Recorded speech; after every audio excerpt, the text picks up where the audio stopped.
What's up, guys? Today I'm going to tell you about my favorite part of the drum kit, which is the double bass pedal. Now, as you can see down below, I got one today. It's made up of 2 beaters and 2 foot pedals that some genius put together and put it all into one. Now, the reason that I love the double bass pedal is it really just opens up a lot of doors that you couldn't do with 1 foot. You can play faster, you can be a lot more creative. It's really just a whole bunch of things that you can do that you couldn't do, as I said, with 1 pedal.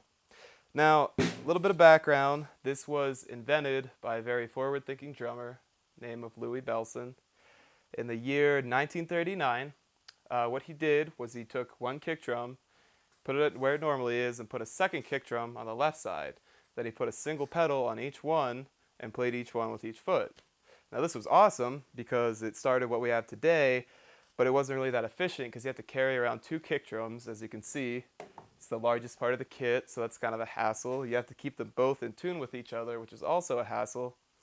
So eventually, they were just put together into 1 pedal, and now you can see that we have this very convenient little piece of hardware today.